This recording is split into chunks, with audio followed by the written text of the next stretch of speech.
What I want to do this afternoon is something a little different than what's scheduled. Foreign policy, you can figure that out by watching, I don't know, Rachel Maddow or somebody. But I want to talk about young people and structure. Young people and structure. This was last Wednesday afternoon at a school in Brooklyn, New York, a Cristo Rey High School run by the Jesuits. And I was talking to this group of students, and take a look at them. They were around me in three directions. You'll notice that almost all of them are minority. You'll notice that the building is rather austere. It's an old New York school building, nothing fancy. Still have old blackboards and whatnot. There are about 300 kids in this school, and the school's been going now for 4 years, and they're about to graduate their first class. 22 people are graduating, and all 22 are going to college. They all come from homes where there is, for the most part, just one person in the home, usually the mother or the grandmother, and that's it. And they come here for their education and for their structure. Now, I had this picture taken, and it was put up on my Facebook page last week. And somebody wrote in, "Why does he have him standing at attention like that?" And then they said, "But he looks good." He does look good, because kids need structure. And the trick I play in all of my school appearances is that when I get through with my little homily to the kids, I then invite them to ask questions. And when they raise their hands, I say, "Come up." And I make them come up and stand in front of me. I make them stand at attention like a soldier. Put your arm straight down to your side. Look up, open your eyes, stare straight ahead, and speak out your question loudly so everybody can hear. No slouching, no pants hanging down, none of that stuff. You know, and this young man, his name is, last name is Cruz. He loved it, and it's all over his Facebook page, and it's going viral. And so people think, I'm being unkind to this kid. No, we're having a little fun. And the thing about it, I've done this for years. The younger they are, the more fun it is. When I get 6- and 7-year-olds in a group, I have to figure out how to keep them quiet. They'll always start yakking. And so I play a little game with them before I make them stand at attention. I say, "Now listen, in the Army, when we want you to pay attention, we have a command. It's called at ease. It means everybody be quiet and pay attention, listen up. Do you understand? Let's practice." Everybody start chatting, and I let them go for about 10 seconds. Then I go, "At ease!" "Yes, General, yes, General." Try it with your kids, see if it works, I don't think so. But anyway, it's a game I play, and it comes obviously from my military experience. Because for the majority of my adult life, I worked with young kids, teenagers with guns, I call them. And we would bring them into the Army. And the first thing we would do was to put them in an environment of structure. Put them in ranks. Make them all wear the same clothes. Cut all their hair off so they look alike. Make sure that they are standing in ranks. We teach them how to go right face, left face, so they can obey instructions and know the consequences of not obeying instructions. It gives them structure. And then we introduce them to somebody who they come to hate immediately, the drill sergeant. And they hate him. And the drill sergeant starts screaming at him and telling him to do all kinds of awful things. But then the most amazing thing happens over time. Once that structure is developed, once they understand the reason for something, once they understand, "Mama ain't here, son. I'm your worst nightmare, I'm your daddy and your mommy." And that's just the way it is. You got that, son? Yeah. And then when I ask you a question, there are only 3 possible answers. Yes, sir, no, sir, and no excuse, sir. Don't start telling me why you didn't do something. It's yes, sir, no, excuse, sir. You didn't shave, but sir, don't tell me how often you scraped your face this morning. I'm telling you didn't shave. No excuse, sir. Attaboy, you're learning fast. But you'd be amazed at what you can do with them once you put them in that structure. In 18 weeks, they have a skill. They are mature. And you know what? They come to admire the drill sergeant, and they never forget the drill sergeant. They come to respect him. And so we need more of this kind of structure and respect in the lives of our children. I spent a lot of time with youth groups, and I say to people, when does the education process begin? We're always talking about, let's fix the schools, let's do more for our teachers, let's put more computers in our schools, let's get it all online. That isn't the whole answer. It's part of the answer. But the real answer begins with bringing a child to the school with structure in that child's heart and soul to begin with. When does the learning process begin? Does it begin in first grade? No. It begins the first time a child in a mother's arms looks up at the mother and says, "Oh, this must be my mother. She's the one who feeds me. Oh yeah, when I don't feel so good down there, she kind of, takes care of me. It's her language I will learn." And at that moment, they shut out all the other languages that they could be learning at that age. But by 3 months, that's her. And if the person doing it, whether it's a mother or grandmother, or whoever's doing it, that is when the education process begins. That's when language begins. That's when love begins. That's when structure begins. That's when you start to imprint on the child that you are special. You are different from every other child in the world. And we're going to read to you. A child that has not been read to is in danger when that child gets to school. A child who doesn't know his or her colors, who doesn't know how to tell time, doesn't know how to tie shoes, doesn't know how to do those things, and doesn't know how to do something that goes by a word that was drilled into me as a kid. Mind your manners, mind your adults, mind what you're saying.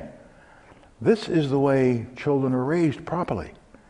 And I watch my own young grandchildren now come along, and they're, much to the distress of my children, they are acting just like we did. You imprint them. And that's what you have to do to prepare children for education and for school. And I'm working all the energy I have to sort of communicate this message that we need preschool, we need Head Start, we need prenatal care. The education process begins even before the child is born. And if you don't do that, you're going to have difficulty. And we are having difficulties in so many of our communities and so many of our schools, where kids are coming to first grade and their eyes are blazing. They got their little knapsack on and they're ready to go. And then they realize they're not like the other first graders who know books, have been read to, can do their alphabet. And by the third grade, the kids who didn't have that structure and minding in the beginning start to realize they're behind. And what do? They act it out. They act it out, and they're on their way to jail, or they're on their way to being dropouts.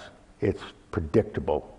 If you're not at the right reading level at third grade, you are a candidate for jail at age 18. And we have the highest incarceration rate because we're not getting our kids the proper start in life. The last chapter of my book is called The Gift of a Good Start. Gift of a good start. Every child ought to have a good start in life. I was privileged to have that kind of good start. I was not a great student. I was a public school kid in New York City, and I didn't do well at all. I have my entire New York City Board of Education transcript from kindergarten through college. I wanted it when I was writing my first book. I wanted to see if my memory was correct. My God, it was. Straight C everywhere. And I finally bounced through high school, got into the City College of New York with a 78.3 average, which I shouldn't have been allowed to end with. And then I started out in engineering, and that only lasted 6 months. And then I went into geology, rocks for jocks, this is easy. And then I found ROTC. I found something that I did well and something that I loved doing. And I found a group of youngsters like me who felt the same way. And so my whole life then was dedicated to ROTC and the military. And I say to young kids everywhere, as you're growing up and as the structure is being developed inside of you, always be looking for that which you do well and that which you love doing. And when you find those two things together, man, you got it. That's what's going on, and that's what I found. Now, the authorities at CCNY were getting tired of me being there. I'd been there 4.5, going on 5 years, and my grades were not doing particularly well, and I was in occasional difficulties with the administration. And so they said, but he does so well in ROTC. Look, he gets straight A's in that, but not in anything else. And so they said, look, let's take his ROTC grades and roll them into his overall GPA and see what happens. And they did. It brought me up to 2.0. So, they said, it's good enough for government work. Give him to the Army. We'll never see him again. We'll never see him again. And so they shipped me off to the Army. And lo and behold, many years later, I'm considered one of the greatest sons the City College of New York has ever had. So I tell young people everywhere, it ain't where you start in life. It's what you do with life that determines where you end up in life. And you are blessed to be living in a country that no matter where you start, you have opportunities. As long as you believe in yourself, you believe in the society and the country, and you believe that you can self-improve and educate yourself as you go along. And that's the key to success. But it begins with the gift of a good start. If you don't get that gift to each and every one of our kids, if we don't invest at the earliest age, we're going to be running into difficulties. It's why we have a dropout rate of roughly 25% overall and almost 50% of our minority population living in low-income areas because they're not getting the gift of a good start. My gift of a good start was not only being in a nice family, a good family, but having a family that said to me, now listen, we came to this country in banana boats in 1920 and 1924. We worked like dogs down in the garment industry every single day. We're not doing it so that you could stick something up your nose or get in trouble and don't even think about dropping out. If I had ever gone home and told those immigrant people that, you know, I'm tired of school, I'm dropping out, they'd say, we're dropping you out, we'll get another kid. We don't do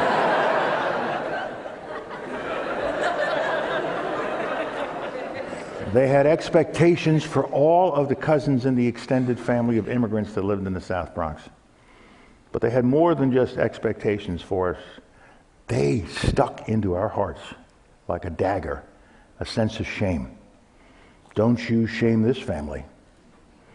Sometimes I would get in trouble, and my parents were coming home, and I was in my room waiting for what's going to happen. And I would sit there saying to myself, okay, look, take the belt and hit me, but God, don't give me that shame the family bit again. It devastated me when my mother did that to me.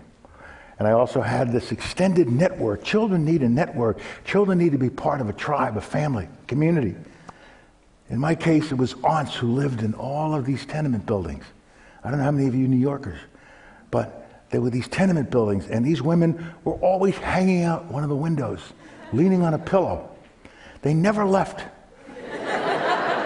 So help me God, I grew up walking those streets and they were always there. They never went to the bathroom, they never cooked, they never did anything.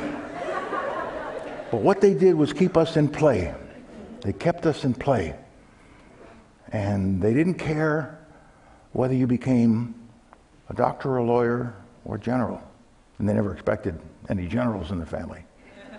As long as you got an education and then you got a job. Don't give us any of that self-actualization stuff. You get a job and get out of the house. You know, we ain't got time to waste for that. And then you can support us. That's the role of you guys. And so it's so essential that we kind of put this culture back into our families, all families. And it is so important that all of you here today who are successful people, and I'm sure have wonderful families and children and grandchildren. It's not enough. You've got to reach out and back and find kids like Mr. Cruz who can make it. If you give them the structure, if you reach back and help, if you mentor, if you invest in boys and girls clubs, if you work with your school system, make sure it's the best school system and not just your kid's school, but the school uptown in Harlem, not just downtown Montessori on the west side. All of us have to have a commitment to do that. And we're not just investing in the kids, we're investing in our future. We're going to be a majority country in one more generation. Those that we call minorities now are going to be the majority. And we have to make sure that they are ready to be the majority. We have to make sure they're ready to be the leaders of this great country of ours. A country that is like no other. A country that amazes me every single day. A country that's fractious. We're always arguing with each other. That's how the system's supposed to work. It's a country of such contrast, but it's a nation of nations. We touch every nation touches us. We are a nation of immigrants. That's why we need sound immigration policy. It's ridiculous not to have a sound immigration policy to welcome those who want to come here and be part of this great nation, or we can send back home with an education to help their people rise up out of poverty. One of the great stories I love to tell is about my love of going to my hometown of New York and walking up Park Avenue on a beautiful day and admiring everything and seeing all the people go by from all over the world. But what I always have to do is stop at one of the corners and get a hot dog from the immigrant pushcart peddler. Gotta have a dirty water dog. And no matter where I am or what I'm doing, I gotta do that. I even did it when I was Secretary of State. I'd come out of my suite at the Waldorf Astoria. I'd be walking up the street, and I would hit around 55th Street looking for the immigrant pushcart peddler. In those days, I had 5 bodyguards around me, and 3 New York City police cars would roll alongside to make sure I didn't get nobody whacked me while I was going up Park Avenue. And I would order the hot dog from the guy, and he'd start to fix it, and then he'd look around at the bodyguards and the police cars. I've got a green card, I've got a green card. That's all right. But now I'm alone. I got no bodyguards, I got no police cars, I got nothing. But I gotta have my hot dog. I did it just last week. It was on a Tuesday evening down by Columbus Circle. And the scene repeats itself so often. I'll go up and ask for my hot dog, and the guy will fix it. And as he's finishing, he'll say, I know you, I see you on television. You're General Powell. Yes. Oh. Hand him the money. No, General. You can't pay me, I've been paid. America has paid me. I'll never forget where I came from. But now I'm an American. Sir, thank you. Accept the generosity, continue up the street, and it washes over me, my God, the same country that greeted my parents this way 90 years ago. So we are still that magnificent country, but we are fueled by young people coming up from every land in the world. And it is our obligation as contributing citizens to this wonderful country of ours to make sure that no child gets left behind. Thank you very much.